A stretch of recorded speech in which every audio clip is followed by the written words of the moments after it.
Sāksim ar to tādu pamatjēdzienu, ja, kas ir iznākumu kopa drošs un neiespējams notikums, varbūtības formuliņa, un kas nāks klāt ir pretējais notikums, ģeometriskā varbūtība, statistiskā varbūtība, kā rēķināt varbūtību izmantojot šīs kombinācijas. Tiem, kas man nezina, mani sauc Ernests, esmu iegūst 100% matemātikas eksāmenā, 2. vietu valsts olimpiādē un 1. vietu zinātnisko darbu konferencē, bet tagad mans mērķis ir garlaicīgo matemātiku paskaidrot jauniešiem saprotamā valodā. Tāda pamatjēdziena. Tātad mums nāk jauns jēdziens, kas ir tāda omega, pirms bija burts omega. Ja jūs varat, nezinu, varat ierakstīt internetā, kā izstās omega, ja. Mēs šitā viņu rakstām. Ja, un tā ir iznākuma kopa, un tāda visi iespējami iznākumi, kāds var būt, ja, no atkarībā no uzdevuma. Tad drošs notikums ir tas, kurš tātad noteikti notiks. Drošs notikums, varbūtība, ka tāds notiks, ir 1 jeb 100%. Neiespējams notikums ir varbūtība, ja 0 jeb 0%. Tad tās tā galvenās lietiņas. Un varbūtību šī formula ir vēlamie pret visiem. Ja basketbols met bumbu un 3 reizes iemet un 7 reizes neiemet, tad varbūtība nebūs 3 dalīts ar 7. Jo tas sanāk, ka mēs aprēķinātu vēlamie pret nevēlamajiem. Varbūtība, ka iemetīs, ja, būtu tātad 3 dalīts ar cik kopā bija metieni. Kopā bija 3 plus 7 metieni. Ja 3 iemet un 7 neiemet, tad bija 10 metieni. 3 dalīts ar 10, ja 3 desmitās vai arī 30%. Ja tu esi ticis šitik tālu un tev tas likās noderīgi, tad būšu ļoti pateicīgs, ja tu uzspiedīsi pogu abonēt, jeb subscribe,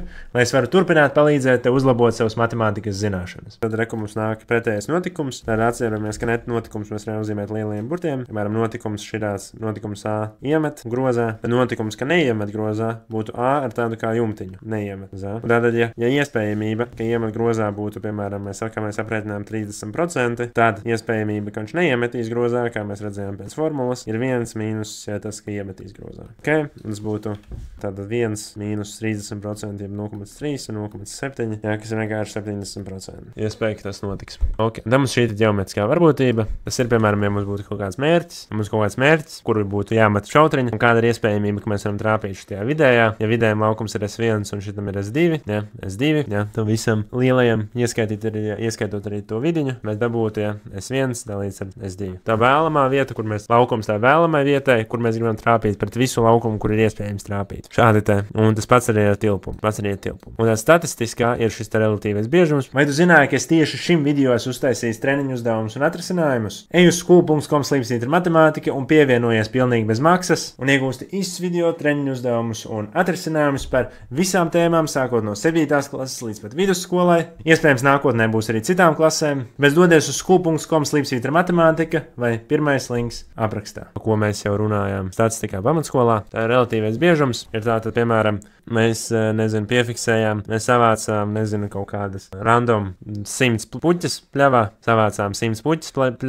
un mēs ieraudzījām, ka tā kā 15 no tām ir dzeltenas, ja, un tātad biežums, absolūtais biežums, kā atrod dzeltenu puķi, bija 15. Bet tad relatīvais biežums būtu šis te V, man liekas, kaut kāds X bija, bet tā tad ir šis M dalīts ar K, ja, kur M ir tātad cik reizes sastapām pret visām puķēm, cik bija dzeltenas pret visām puķēm, tātad 15%, ja var teikt, varbūtība, ka puķe ir dzeltena. Un pēdējais, kā mēs izmantot kombinācijas, varam tad darboties šajā te sfērā. Apsīšos, vai es kaut ko nesajaucu. Ok, tātad mums jāprēķina, cik mēs varam vispār un cik mēs varam. Un mums ir, piemēram, jāizvēlās. Un šitie sāks tie sarežģītākie uzdevumi, kur, piemēram, labi, paņemsim vienkārši piemēru no šejienes. Ja man nebūs grūti izdomāt tādu piemēru uz vietas. Nē, kaut kā neņemsim no šejienes, pats uzrakstīšu vienkārši. Tātad, ja maisā ir 8 baltas un 10 melnas bumbiņas, kāda ir varbūtība, ka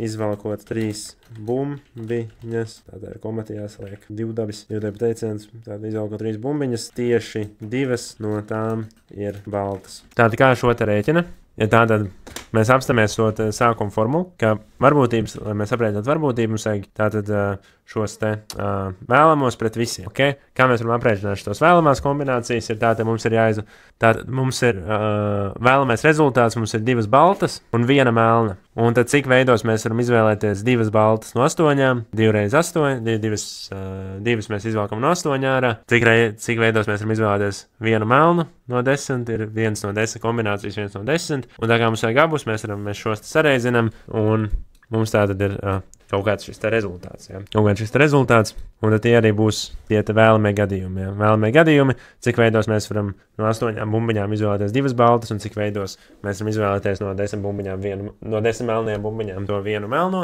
Ja? Būtībā cik daudz mēs varam izveidot šādas kombinācijas no tām bumbām, kas mums te ir iekšā. Okay?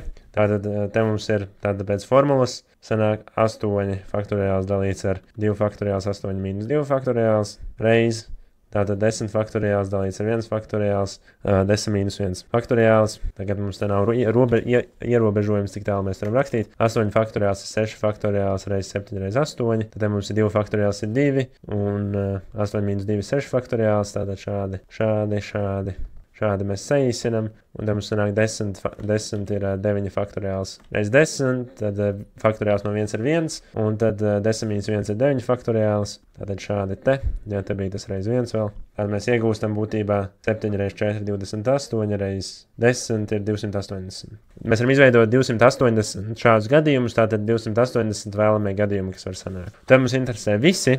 Un tad visi ir iespējami ir vienkārši. Ja tu vēlēsies 1 uz 1 pieeju, tad Ernesta skolā var iegūt privātās nodarbības, kurā mēs izvērtēsim tieši tavas individuālās prasmes, uztaisīsim tev tieši individuālu plānu un to arī realizēsim. Ej uz ernestametodu.com, aizpildi pieteikumu un mēs ar tevi sazināsimies. Cik veidos mēs varam izvilkt ārā 3 bumbiņas no 18 kopējām? Ja, tā 3 bumbiņas no 18, jā, tas būs 18 faktoriāls līdz 3 faktoriāls, jā, 18 mīnus 3 faktoriāls. Tātad tas būs 15 faktoriāls reiz 17, reiz 16, reiz 17, reiz 18, dalīts ar 3 faktoriāls ir 6, 18 mīnus 3 ir 15 faktoriāls, šādi te, 6 noīsinās ar 18, tas ir 3, un mēs dabūjam 3 reiz 16, reiz 17.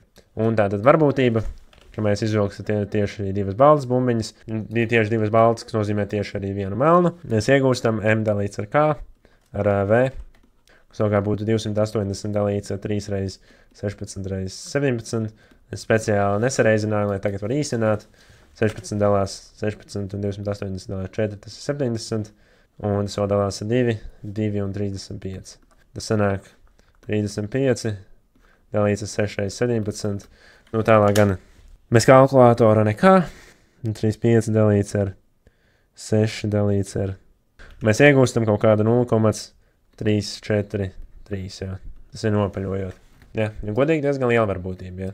Vienā no 3 gadījumiem šādi noteikti sanāk.